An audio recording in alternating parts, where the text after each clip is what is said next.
Buenas tardes, país. Bienvenido una vez más a Opinión Pública. En el día de hoy vamos a darle la bienvenida al biólogo Luis Carvajal, egresado de la Universidad Máximo Gorki de Rusia y además de otras academias de América Latina. Con él conversaremos del medio ambiente de República Dominicana y sus retos para las futuras generaciones. Para sentirse bien y ir a sus compromisos sociales, visite siempre al mejor salón de esta capital, Salón Marcia Beauty Center. Está en la Rómulo Betancourt, esquina Cabonabo, y para mayor información puede llamar a su teléfono 809-482-3239.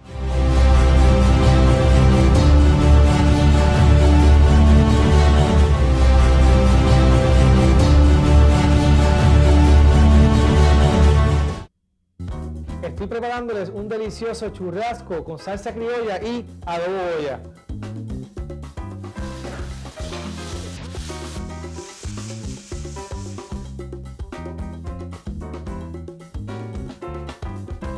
Que es la combinación perfecta de especias aromáticas para cualquier plato. Adobo Goya con menos sal. Pruébalo con y sin pimienta, limón y naranja. Si es Goya, tiene que ser bueno. Lo bueno de dominó es que es como la vida. Uno mueve su ficha para que gane el equipo. Cada jugada es para que a ti te vaya tan bien como a mí. Capicúa. Bueno, barajen ustedes, pero no barajen vacunarse. Ya se vacunaron. Tengo la 2, papá. Yo estoy indeciso. Eso lo hicieron muy rápido. Y eso está raro. Yo vi un muchacho hablando de eso en Twitter. Y es verdad, hay algo raro. Pero los que saben de eso están diciendo que te la ponga. Vacúnate, hermano. Las cosas de Don Tito. Yo no sé si me voy a poner esa vaina. La vacuna no duele, no enferma, no mata. El COVID sí.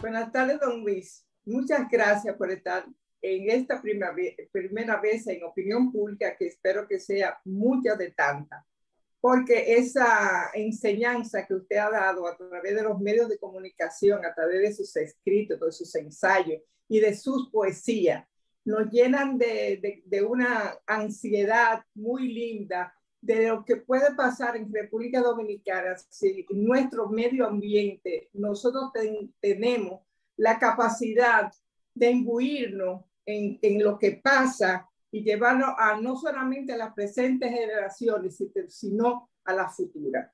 Y vamos a entrar de lleno. ¿Qué pasó en el mundo con la pandemia? Los animales ocuparon de nuevo su hábitat. Pero ¿qué pasó en República Dominicana en esta pandemia? ¿Qué fue lo que pasó y qué fue lo que usted nos puede narrar? ¿Qué pasó en República Dominicana?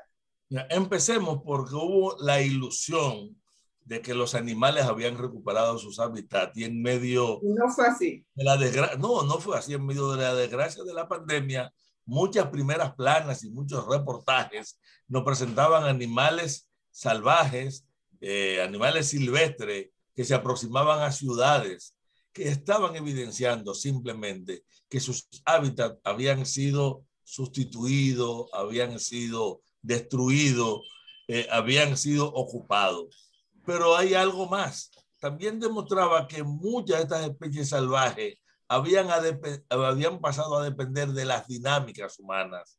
Hubo muchas especies que se aproximaron a las ciudades en búsqueda de alimentos.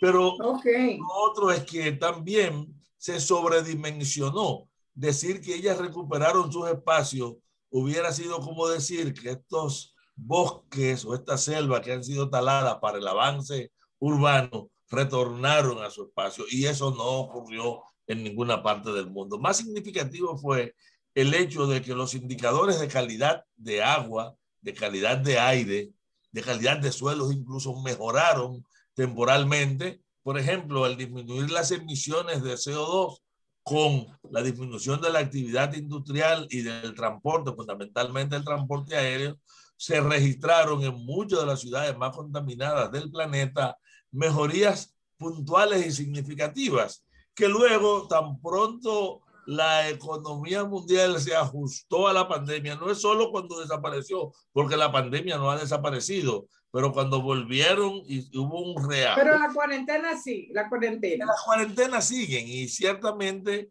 la intensidad de muchos procesos no ha vuelto a su totalidad. Sin embargo, hemos vuelto a los niveles prepandémicos de contaminación. Por eso es que me refiero a que aquello fue solo una ilusión con algunos indicadores muy graves. De repente aparecieron nuevos contaminantes y mascarillas y guantes inundaron ríos, costas, playas, suelos, y pasaron a convertirse en un nuevo tipo de desecho.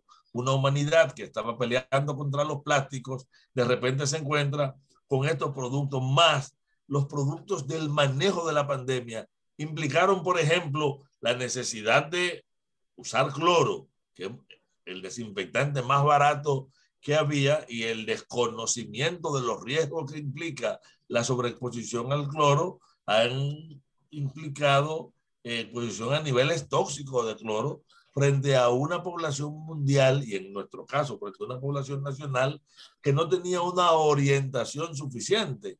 De hecho, es la primera vez que a la gente se le empezó a hablar de concentración relativa del cloro para lavarse las manos o para decir. Y eso podía ocurrir para las alergias que se han dado crónicamente en esta pandemia. Claro, las alergias. También la sobreexposición a una serie de sustancias que, aunque podían ser de uso relativamente común, no eran de uso tan masivo y reiterativo, es un factor. Ya esto le correspondería a un médico evaluar, pero también la pandemia generó otra situación. A la gente confinarse en el hogar durante más tiempo, es cierto que se expuso menos a los contaminantes que están asociados a la calle, a los espacios laborales, pero ocurre que en las casas, los hogares, en los hogares se concentran muchos contaminantes que la gente no conoce. Por ejemplo, en los artículos de limpieza, en lo que tenemos en muchos de los productos que se usan en la cotidianidad. Sustancias como los propios cosméticos que acumulamos en nuestras habitaciones y que contienen compuestos orgánicos volátiles a los que estamos puestos durante más tiempo, terminan implicando una pequeña variación en el patrón de contaminación. Pero en República Dominicana, ¿qué ocurrió? Primero descubrimos que no teníamos los equipos de monitoreo para poder con mucha precisión ver hasta dónde la disminución de la actividad económica y del transporte y el hecho de que la gente se confinara desde tempranas horas y los fines de semana podía estar impactando en la calidad del aire.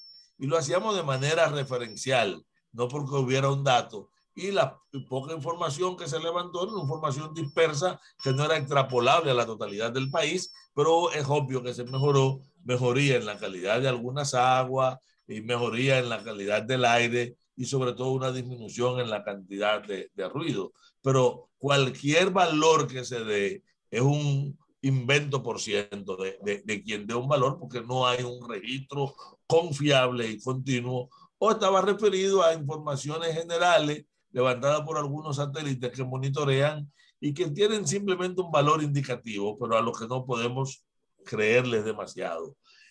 La otra situación es que República Dominicana llenó cada cañada, cada basurero, cada calle, cada playa de mascarillas.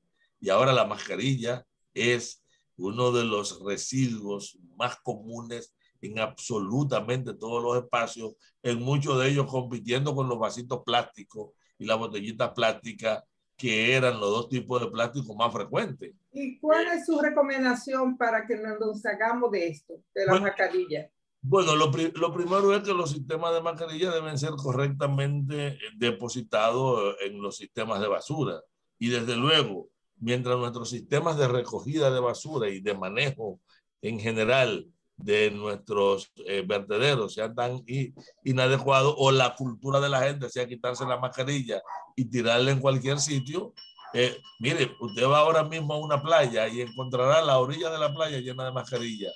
Oye, podrá ir a la playa de mayor calidad, donde están limpiando de manera constante, pero las mascarillas parecen que nacen del agua y que se multiplican y que se reproducen. En realidad hay un problema de educación ciudadana. Entonces, y sobre todo que van a los peces. He oído que debe de quitarse el cordoncito, de cortarlo para que no vaya a ocasionar pérdida en los peces y otros elementos. Lo que pasa es que incluso quitarle el cordoncito para que eso no ocurra ya implica el que nosotros pensamos que van a llegar de todas maneras.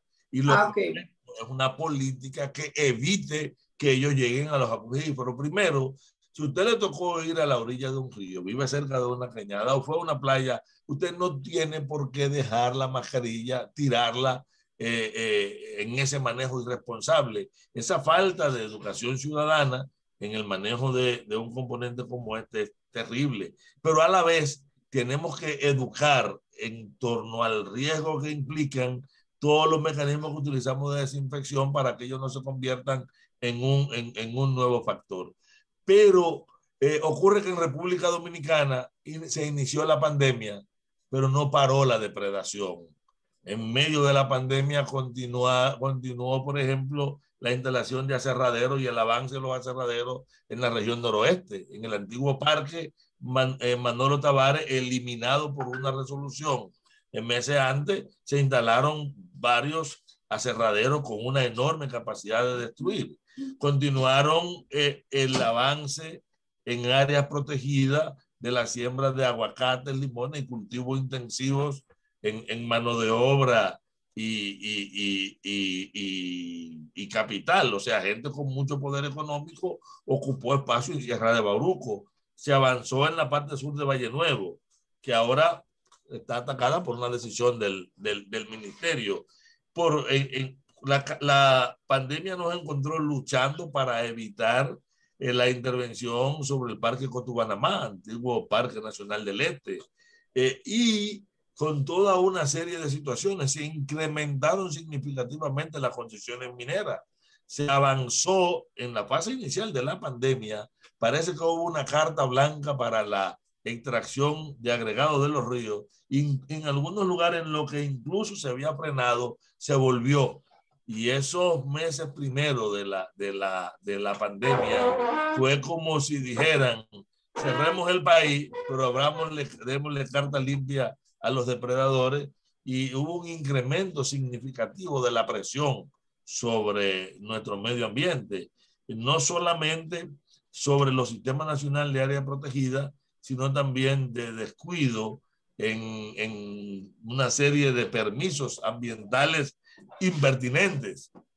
A nosotros nos tomó la pandemia luchando sobre si se construía o no un parqueo en los Tres Ojos.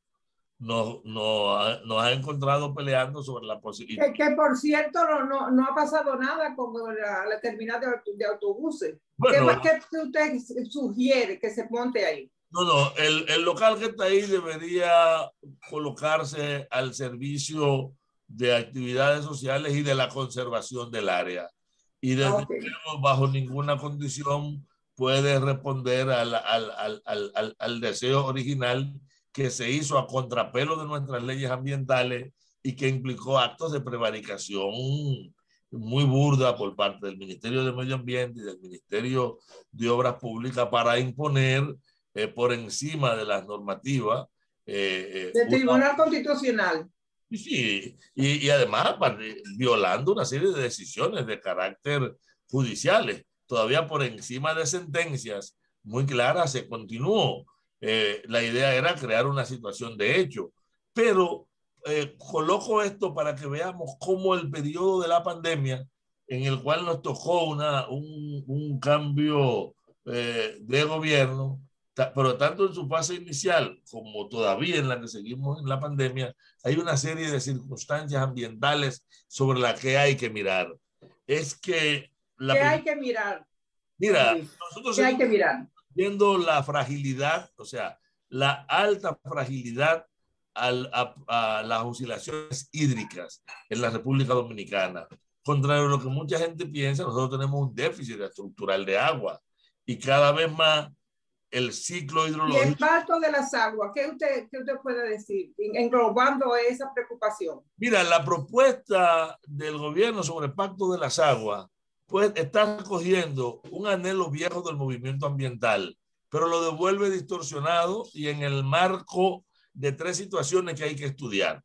La primera, no nos olvidemos que se está discutiendo una ley de agua que de aprobarse una serie de componentes que tiene, abriría un espacio al manejo privado de las aguas, dado que, por ejemplo, establece las concesiones, pero permite que las concesiones para el manejo del agua puedan utilizarse como herramienta de pago. Consecuentemente, yo estoy monetizando el agua y yo solamente puedo convertir o sea, la puedo usar como garantía, yo solamente puedo poner en garantía de una inversión un capital que es mío. Entonces, de manera indirecta, nos aproxima a la apropiación de las aguas. Lo segundo es que se da en un momento en el que se han expandido las condiciones mineras y no hay un solo naciente. Exactamente, todos los ríos pasan por la mina. O sea, que no esté bajo una concesión minera, incluyendo cuando se genera el debate ahora alrededor del río Masacre, descubrimos que el nacimiento del río Masacre está en una concesión que se llama Pico del Gallo, como se llama la loma donde nace y que la tiene Barrigol, pero que todos los afluentes de ese río que nacen en el lado dominicano, todos los afluentes que nacen de este lado, nacen en concesiones mineras, pero que están concesionadas todas las aguas que vierten hacia el sur, la del Yaque del Sur y la que van, la del río San Juan, porque ahí está Unigol, arriba de la presa de Sabaneta, porque arriba de la presa de Sabana Yegua, bueno, desde Padre Las Casas hasta Restauración en la vertiente sur no hay un solo milímetro que no sea concesión minera, y en el norte desde Restauración hasta arriba de la presa de Monción, incluyendo las aguas que van a la presa que está en construcción ahora, de la presa de los Dos Ríos o de Guayubín, que se está construyendo en Santiago Rodríguez, o el deseo de Barrigol de expandirse a la loma de los Siete Picos, donde nacen los ríos Isabela y Osama, e incluso de construir una presa de cola en Cuance. O sea, de repente nos encontramos en un momento en el ¿Qué es eso? ¿Qué es eso, la presa de cola? Una presa de cola es... ¿Qué perturbación al medio ambiente será si se le otorga? Bien, pero voy a cerrar la pregunta anterior para entrar a lo de la presa de cola. Okay. Está claro que el Pacto del Agua se choca, primero, con un problema de ordenamiento del territorio. Por lo tanto, el Pacto del Agua debe prever una estrategia de ordenamiento territorial que le dé preeminencia al agua como eje de todo el ordenamiento. Tiene que controlar el problema de la expansión de la minería a zonas frágiles, pero a la vez debe, fíjate, aquí se acaba de tomar una resolución para prohibir lo que prohíbe la Constitución y prohíben dos leyes. O sea, eso es un disparate. Si está prohibido, lo que hay que hacer es que el ente institucional aplique la ley. Entonces, ocurre que la extracción de agregados masivos en todo el territorio es un serio problema. Por lo tanto, el Pacto del Agua tiene que prever eso. Tiene que prevenir la privatización, tiene que garantizar el servicio social del agua, su carácter patrimonial. Lo que propone el gobierno en su discurso está muy bien, pero cuando lo que enumera es un conjunto de obras y lo condiciona a las alianzas, a la ley 47, que es la ley de alianza público-privada. Y si yo mezclo la ley de alianza público-privada con el texto que tiene la ley de agua y el artículo que tiene la ley de minería, de repente... Chocan. No es que chocan, al revés. Se empalman para garantizar el uso privado de las aguas. Y esa privatización es una preocupación de toda la sociedad y es una preocupación social. Entonces, en ese marco, tú tienes que una zona como el Gran Santo Domingo y la parte de la sabana de Guabatico, entre los poblados de la sabana de Guabatico y del Gran Santo Domingo, somos más de 4 millones de personas. Y hacia acá corren los ríos Osama e Isabela y sus implicaciones. Pues una presa de cola que no es más que la basura de un procesamiento minero. Hay que moler muy fino y exponer a químicos muy fuertes el terreno para poder separar el oro y otros metales. Y eso genera uno de los residuos más contaminantes y una de las estructuras más contaminantes que hay en el planeta. Una presa de cola es un basurero minero donde se van esta partícula fina mezclada con agua generando lodo y constituyen una enorme amenaza en sentido general para las aguas. O sea, donde ocurre un desastre con una presa de cola, usted anula esos acuíferos por muchísimo tiempo. Y en grandes países como Brasil o Canadá, que han ocurrido accidentes mineros, ellos tienen alternativa para agua, pero aquí no hay alternativa para agua.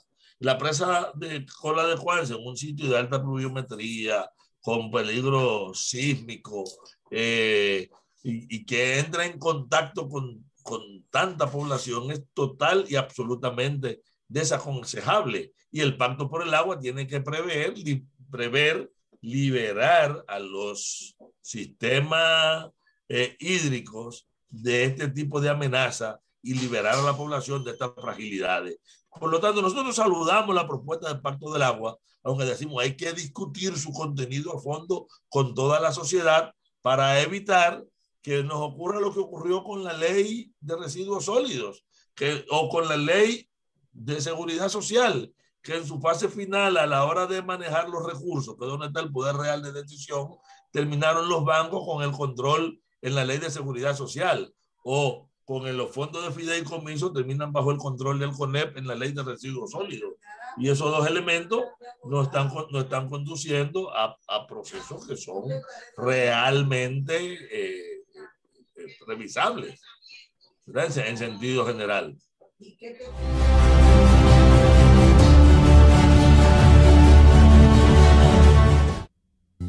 Estoy preparándoles un delicioso churrasco con salsa criolla y adobo Goya.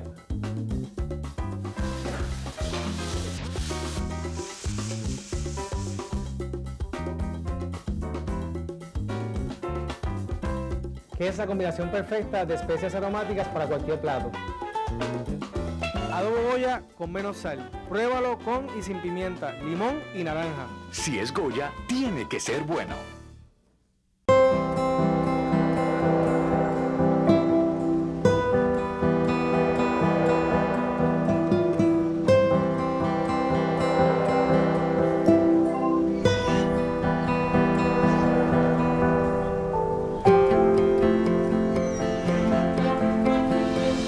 Hay cosas que hacen historia en nuestras vidas.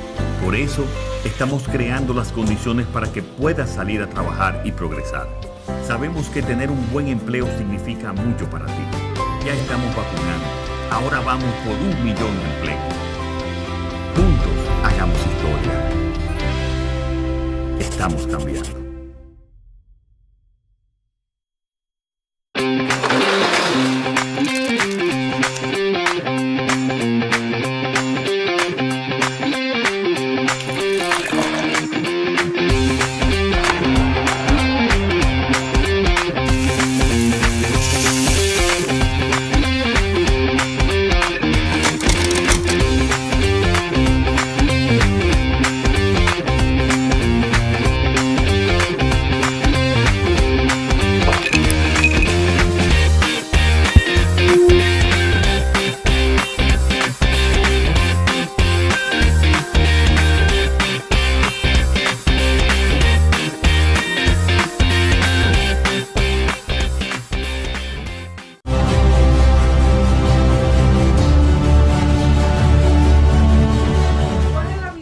ambientalista de las minas en la República Dominicana son lo beneficiosa que es para el país o se debe de tener mayor control para la que están y para la que puede venir? El país necesita de la minería donde se puede y cómo se debe. Por lo tanto, solo una política de ordenamiento de territorio, donde quiera que una mina, por ejemplo, entre en contradicción contra el agua, está claro que el agua vale más que cualquier producto minero. Esa consigna de que el agua vale más que el oro, quiero ponerle un ejemplo. No hay beneficio que pueda dejar la Belfont en Barahona para poder destruir el Bauruco Oriental y destruir el agua de los acueductos de allá o el agua que va al canal Nizaíto. O para poner en... No solamente el ambiente turístico que va dejando los camiones. No.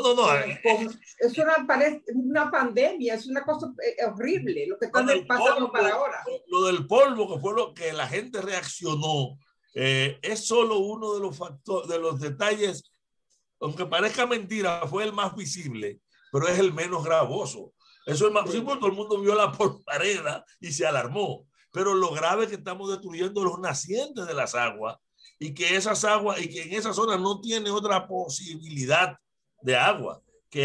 El que ha visto, por ejemplo, la fragilidad de la laguna de Cabral, que a los periodos de estiaje prácticamente desaparece y pasa a ocupar la primera plana, todo el mundo con la mano en la cabeza, porque solamente retoma el agua si viene alguna tormenta. ¿Qué quiere decir eso? Que esa agua que se condensa en Cachote, en la Filipina, en esa parte alta del Bauruco Oriental, es fundamental para la vida de Oviedo, para la vida de Barahona y de otras regiones.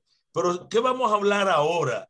De la importancia que tiene un río que tiene demandas actuales para acueducto y riego de alrededor de 5 metros cúbicos por segundo y tiene menos de 0.5 metros cúbicos el 95% del tiempo. Es decir, prácticamente todo el tiempo tiene 10 veces menos que la demanda que hay en la zona. Y estoy hablando del río Masacre, que cuando todo surge a la luz por el debate en torno a la construcción de un canal, pero que lo que se revela de repente es que este río no tiene agua para ese canal, pero no tiene agua para los fines actuales.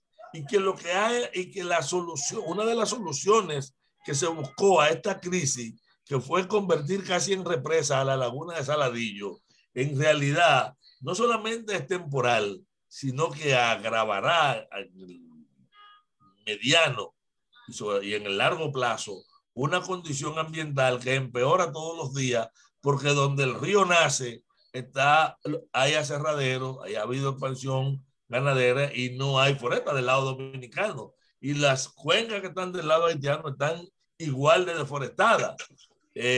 Solamente del lado haitiano, el río Sananté y una parte del río Capotillo tienen una cubierta que relativamente le permite mantener un caudal, y gracias a que Nalga de Maco está más atrás de Pico del Gallo y de esa zona se derivan algunos de los arroyos que terminan haciendo que este río exista. Pero con la presión actual, el gran problema no es si van a poner o no un canal, es si vamos a seguir teniendo o no teniendo este río.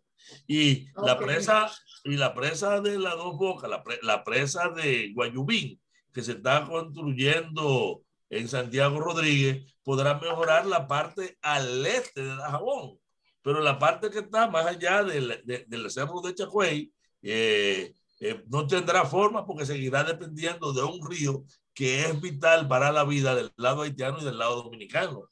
Con una situación interesante, el canal que ha generado el debate pudiera estar afectando sobre todo a las tomas que están más abajo del punto del canal, que implica hacia la zona de Sánchez y hacia el área próximo hacia Manzanillo. En el lado haitiano, en ese lado, el esquema de propiedad de la tierra está de 2 tareas y el que más tiene 9 tareas. Son múltiples minifundistas, pero el canal está derivando el agua hacia la propiedad de 2 gentes. Entonces, de repente, no es solamente la discusión del uso o los volúmenes del agua, sino de la función social del agua en un sitio que tiene que ser parte de un debate. Entonces se trata de que un problema que ha escalado a problemas, a diferendos fronterizos y diplomáticos entre naciones, tiene antes que el diferendo diplomático y de discutirse volúmenes y caudales, un problema de garantizar que el río siga siendo. De frenar, nosotros contamos 17 puntos en un recorrido reciente, ¿eh? Cuando digo reciente, tenemos menos de 2 semanas, 17 puntos de extracción de agregados. Encontramos que en una buena parte del río no hay bosque de galería. O sea, ¿dónde recupera el bosque de galería? En la medida que se aproxima a Saladilla, porque es un área protegida. Pero que usted abandona la zona de Saladilla, hacia después de la laguna y hacia antes de la laguna, no hay bosque de galería, y sin bosque de galería no hay estabilidad para un río. Si el naciente está deforestado, no hay ninguna garantía. Pero ¿qué es lo peor? Y esto ojalá que lo puedan entender los oyentes de este programa. Es que el agua lo abandona de manera torrencial. Y cuando te dicen que el promedio en una de las estaciones es de 3.72 metros cúbicos y en la otra es de 7, ese promedio no existe nunca. Viene un día una avenida que te mete 50 metros cúbicos por segundo y 3 horas después no hay una gota de agua. Pero el promedio te dio un volumen que nunca existió. O sea, que ahí se da que no sea que se pasa a pie. No, se brinca, se da un salto. Bueno, y te puedo decir quién porque yo lo brinqué recientemente. Y cuando nosotros visitamos, el masacre podía tener alrededor de medio metro cúbico por segundo. Y la demanda, solo la demanda del lado dominicano supera los 3 metros cúbicos por segundo. Y del lado haitiano, el canal que se está construyendo va a demandar 1.5, dicen ellos, y bajo ciertas condiciones pudiera llegar a 3. Es que no hay agua ni para ese canal ni para lo que existen. Entonces, el primer gran debate es que estamos peleando por un agua que no es, que no hay, que no da. Que la tarea inmediata de la mesa técnica de ambos estados es recuperar las cuencas, es la estabilización antes de entrar a acuerdos sobre volúmenes y caudales, acuerdos necesarios. O sea, nosotros creemos que la mesa técnica que se ha instituido es correctísima. De hecho, hay excelentes propuestas. Nosotros compartimos la casi totalidad de propuestas que tiene la mesa técnica, pero creo que le faltan 3 propuestas a esa mesa técnica. Primero, que en el ordenamiento se eliminen las concesiones mineras, la prohibición de los aserraderos, y ya hay una decisión que es parcial, porque la tomó el Ministerio de Medio Ambiente dominicano, no con relación a esa zona, sino a todas las áreas de montaña, que tuvo que ver con el extrañamiento de la ganadería y el manejo de la ganadería. Pero sin esos elementos no están en una política de ordenamiento común, y el acuerdo no prevé que además las evaluaciones ambientales para cualquier obra en agua transfronteriza, no solamente la del masacre, sean evaluaciones comunes hechas por ambos estados a partir del estándar de las normas del estado que tenga mayor rigidez en la norma para el parámetro que se evalúe. En este caso es Dominicana. Por ejemplo, van a hacerse una obra que tiene que ver con agua transfronteriza. Pues miren, está obligado a cumplir las normas ambientales y la exigencia de evaluación ambiental de ambos estados. Pero ocurre que tú te vas a ir por la del más rígido. Consecuentemente, nuestro sistema de evaluación ambiental tiene que dar seguimiento y tiene que tener esa aprobación. Sin esa aprobación, el otro debate no es posible. Esos son componentes que habrá que trabajarlo, porque es una diplomacia a la que el país no está acostumbrado. Y hay diplomacia hídrica. Usted dijo, me parece que leí. Sí. Y hay que separar además todo este debate de las histerias politiqueras, nacionalistas de ambos lados, porque en ambos lados se asusa el odio y la contradicción con el otro país para solucionar problemas locales o para impulsar intereses locales de cualquier tipo. De hecho, al gobierno haitiano le convenía en medio de su crisis mucho tener un diferente agudo con el país, porque eso permitía aparentar que él estaba representando no los intereses de las dos familias que se van a beneficiar del canal, sino los de todo un pueblo. Aunque ese canal, que va a afectarnos a nosotros, afectaría a centenares de pequeños parceleros que en esa parte de Haití también se benefician de el carácter de las aguas abajo, sobre todo por lo que les decía de que íbamos a pasar de parceleros realmente minifundistas de 2 a 9 tareas. Entonces, no es lo mismo darle agua a uno o dos grandes ricachones terratenientes que darle agua a centenares.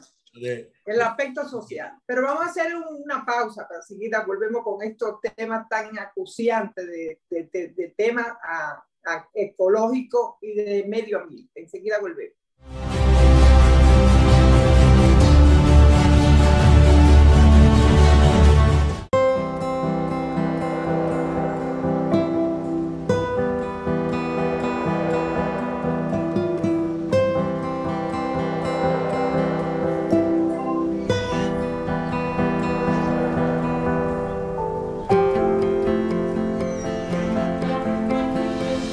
Hay cosas que hacen historia en nuestras vidas.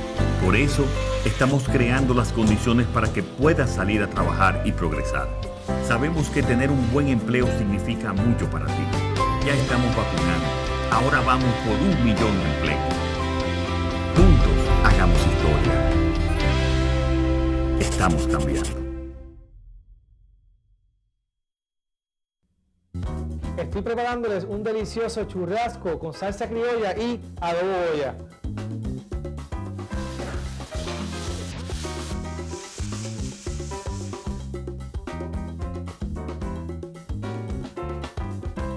Que es la combinación perfecta de especias aromáticas para cualquier plato.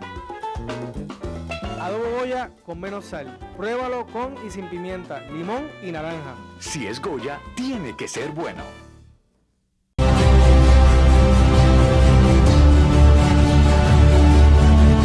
Don Luis, yo creo que una de las medidas más importantes que ha tenido el nuevo gobierno ha sido por prohibir los asentamientos agrícolas en Valle Nuevo, que es la madre de todas las aguas de República Dominicana. Me gustaría una opinión suya. ¿Qué va a representar para la presente y las futuras generaciones de República Dominicana esta medida?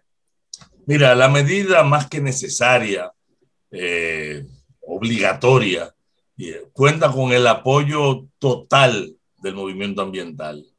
Pero nosotros tenemos algunas observaciones que es importante antes de entrar a hablar de su sentido.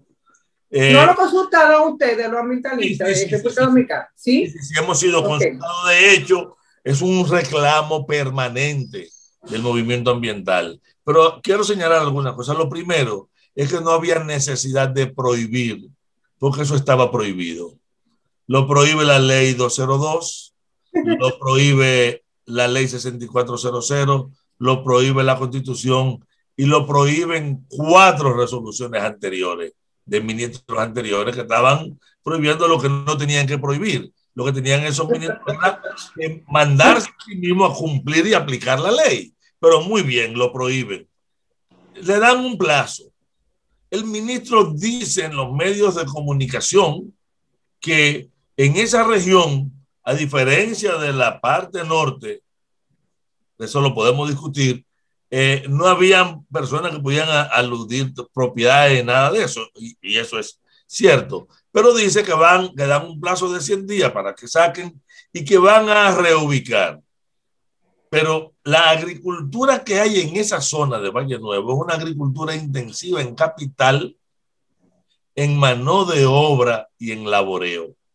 Claro que la mano de obra que hace agricultura en Valle Nuevo, la que la hace en Baní o donde quiera, es una mano de obra que tú contratas, que es la más pobre.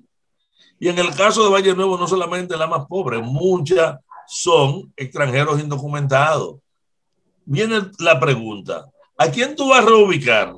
A los terratenientes que pudieron invertir los grandes capitales que implica hacer las trampas de agua, la captura, invertir en estos sistemas de riego, de recogida y de laboreo, o va a la mano de obra, una parte de la cual está en condiciones casi esclavas. Si tú los compensas, ¿está compensando el delito o está resolviendo el problema social? Fíjate que la realidad detrás de que vamos a compensar o no, hay una actitud que es la gran crítica del movimiento ambiental. Cuando se abordó el problema de la parte norte de ese parque, todos nos quedamos. Yo siempre dije, estoy rápido con las manos abiertas para aplaudir, cuando además de excluir, sometan a los grandes delincuentes ambientales que se robaron esa parte del área y que estaban violando la ley. ¿Por qué? Porque era fácilmente demostrable que, primero, la gente que tenía, la legitimidad de mucha de la gente que tenía ahí era discutible. La legalidad, tú podías entrar en ciertos juegos, pero habían sido compensados.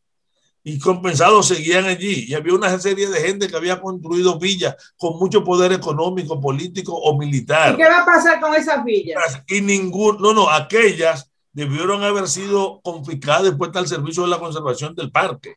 Como ahora yo digo que el ministerio se coloca a la defensiva, fíjate con la guapesa que fue ahora un expresidente, Hipólito Mejía, diciendo, no, yo vengo a acompañar y aquí hay que dejarlo. Pero una pregunta, una persona que me dice a mí, no, yo estoy perdiendo 350 millones de pesos en mi siembra. Digo, ven acá, quien pierde 300 millones de pesos es un infeliz. Por Dios, un infeliz puede perder el salario de un mes, de 2 meses, puede tener una desgracia con la casita que tenga. Por lo tanto, si quiere sembrar una visión en un lugar donde no hay población, lo que están son los cultivos distintos a lo que ocurre. Entonces, Valle Nuevo es un botón de lo que ocurre en el Bauruco Oriental, de lo que ocurre en el Parque Luis King, de lo que ocurre en el Bauruco Oriental, no, en el Bauruco Oriental de la minería, en la Sierra del Bauruco, donde que tú tienes que se ha tomado una parte del parque aprovechando el poder político, de las relaciones con el poder político y económico, para que se ocupen esa zona. Y desde luego, quien deshierva, quien abona, quien tumba, no es el dueño, pero no lo hace en ninguna finca.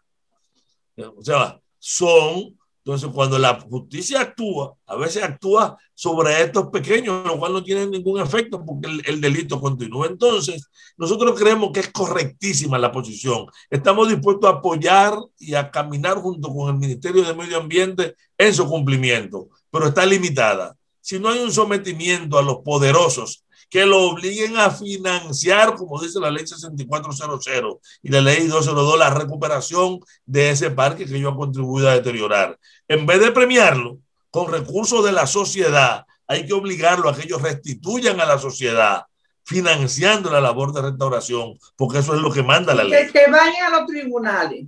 Claro. A defenderse. Por lo tanto, hay un espacio que le corresponde a la Fiscalía Ambiental, que por suerte está tomando una serie de iniciativas y ha participado en una serie de casos. O sea, la Fiscalía Ambiental está actuando. No quizá ni con la velocidad ni la intensidad que quisiéramos, pero ojalá que esto ocurra. Por lo tanto, lo de Valle Nuevo es no solamente importante, tiene que ser un modelo en el que se demuestre la voluntad del Estado, no para legislar lo ya legislado, para ordenar lo que se ha ordenado, sino para aplicar lo que tiene que aplicar. Y eso debe incluir amenazas como la que tiene ahora mismo Bahía Luperón, como la que tiene Boca de Yásica. Oye, un permiso, en ambos sitios permisos irregulares, en un sitio para un astillero y en el otro para un proyecto turístico, violando las normativas porque lo daba de oficio Ángel Esteve. Ahora, las autoridades actuales tienen que demostrar su voluntad, no solamente frenando y eliminando esto. Tiene que haber sanción frente al delito ambiental, porque la impunidad en materia ambiental sigue estimulando el delito. Mira, yo no le voy a creer a ningún ministro, y nosotros aplaudimos todas por ejemplo, las decisiones que ha hecho el ministerio alrededor de frenar la extracción de agregados en algunos sitios, hay que aplaudirla. Pero carajo, ¿dónde están los sometidos? Y no me diga que va a someter al camionero o al tipo o al palero que estaba ayudando allá o al que estaba trabajando con la mezcladora. Averíguate el dueño de esa compañía que tiene 12, 13, 15, 20 camiones trabajando el día entero, todos los días del mundo, con un negocio multimillonario y no está sometido. Y obliga a que además la labor de restauración de ese río provenga de esos depredadores. El Estado tiene que ser proactivo y acompañar a la Procuraduría Ambiental en los sometimientos para evitar que todas las decisiones sean de carácter administrativo. Hay que evitar que el Servicio Nacional de Protección Ambiental esté al servicio de los depredadores y se haya convertido en una empresa de peaje para permitir el delito ambiental y para protegerlo. Y de repente tú tienes a la policía ambiental que es garante del delincuente ambiental y que de repente es mucho más proactiva persiguiendo a quien denuncia que a quien delinque. Nosotros tenemos que evitar una situación que hay que superar y frente a la cual yo siento que hay mucha timidez, que es el problema de la distorsión en los planes de manejo, que es la vía más correcta para abordar el problema de la forestal.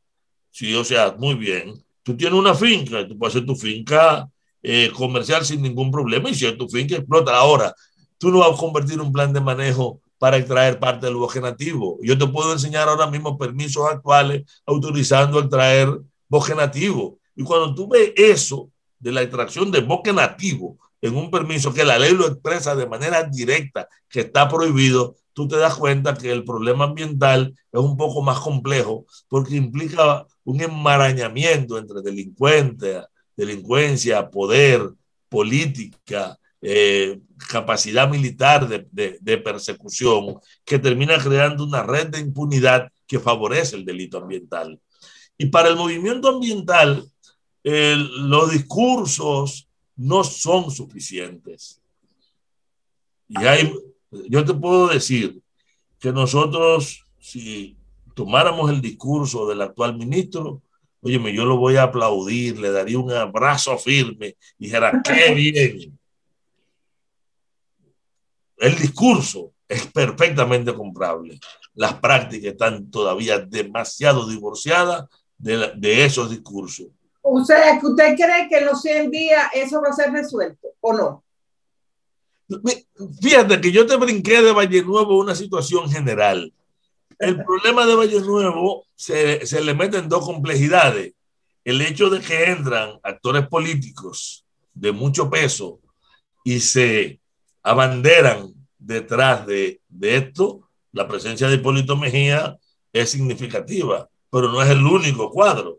Y ocurre que gente con bastante poder económico de repente tienen la posibilidad de hacerle sentir al país que se trata de un problema social que está golpeando a muchas familias humildes y que es una enorme injusticia, cuando la verdadera injusticia está en que gente con tanto poder se monte en la pobreza para aprovechar un recurso que empobrece a todo. Óyeme, la disminución del agua de Valle Nuevo es una amenaza para toda la región sur y para miles de productores dominicanos que pueden y tienen que hacer agricultura con esa agua y con la productividad que allí baja, pero que está siendo secuestrado, porque lo que se está comprometiendo con esas intervenciones en Valle Nuevo es la seguridad estratégica del país, no solamente la seguridad alimentaria, es la seguridad hídrica y es la capacidad de sobrevivir de poblaciones.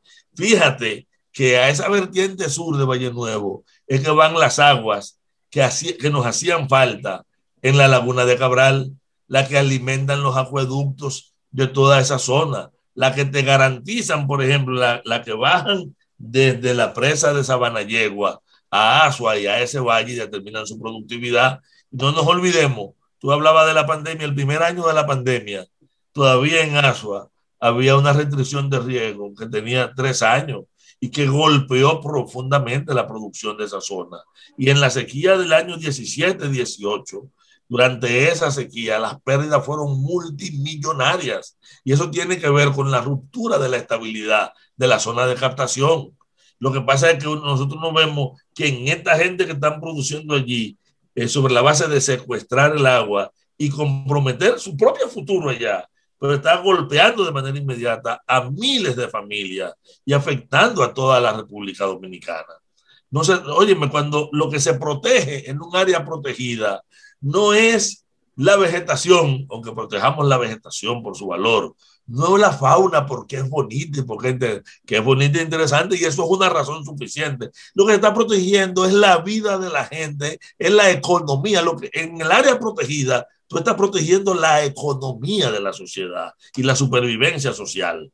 Claro, a través de garantizar que los sistemas que generan el agua o que generan la productividad aguas abajo se garanticen que existan. Porque el día que terminemos secando esas fuentes, y todos sabemos que los ríos sí se secan, porque todo el que tiene más de 20 años de edad conoce algún jodido río que ya no es lo que era. Lo que tenemos más de 30 conocemos mucho, pero lo que tenemos más de 40, 50, hay sitios en el que nos bañamos alguna vez, un palo del que nos tiramos a un charco, un sitio que cuando vamos ahora está seco. Y no hay nadie que no... Ya estoy seguro, Virginia, yo sé que tú eres una niña muy joven, pero estoy seguro que hay ríos que tú conociste que hoy no existen, o que eran fijos y hoy son intermitentes, o que eran grandes para bañarse y hoy son un charquito, o que eran limpios y hoy son estercoleros. Entonces es una realidad sobre la que estamos obligados a actuar. Obligados a actuar.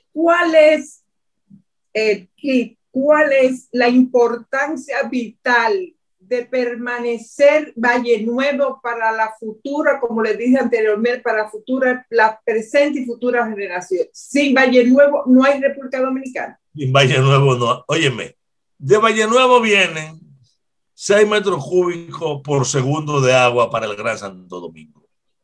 De Valle Nuevo y de su zona tú tienes el Nizao y sus implicaciones en energía, en agua y en riego. De Valle Nuevo tú tienes el Yaque del Sur. Y yo, de acuerdo con todo, de Valle Nuevo tú tienes parte del agua que va al Valle de San Juan, hay otra que viene del Armando Bermúdez, pero parte de la que va al Valle de San Juan y consecuentemente que va hacia toda esa región sur. Pero de Valle Nuevo tú tienes Yuna. De acuerdo. ¿Oh? Río Blanco. Y de Valle Nuevo tú tienes hacia la otra vertiente Yaque del Norte. ¿De qué estamos hablando? Estamos hablando de que los grandes ríos del país provienen de esta zona, que no es casual que Valle Nuevo sea el núcleo de la madre de las aguas, porque la madre de las aguas, como dice Domingo Marte, es la cordillera central, que empieza aquí, un poco después de Villa Altagracia, donde están las últimas estribaciones de la Sierra de Yamasá, y va hasta más allá, bueno, atraviesa la frontera. Pero en toda esta zona, esa enorme cordillera intercepta la humedad cada segundo, de cada minuto, de cada hora, de cada día, de cada semana, de cada mes, de cada año, todo el tiempo sin parar, está condensando el agua que traen los vientos alisios, el agua que viene desde el Atlántico, y esa agua es la que forma los ríos, no es la lluvia. La lluvia no hace río, la río la hace la condensación, y eso ocurre en esas montañas. Cuando eliminamos la vegetación, esa condensación no existe o disminuye, o las nubes se alejan, y en vez de dejarnos el agua, se van para otro sitio. Sí, habrá agua cuando llueve y será de una vez. Y habrá agua cuando llueve y bajará con lodo y con sedimento. Entonces, esa disminución de la cantidad de agua o el aceleramiento de la velocidad con que el agua abandona la cuenca. La calidad de una cuenca depende, es inversamente proporcional a la velocidad con que una gota de agua lo abandona.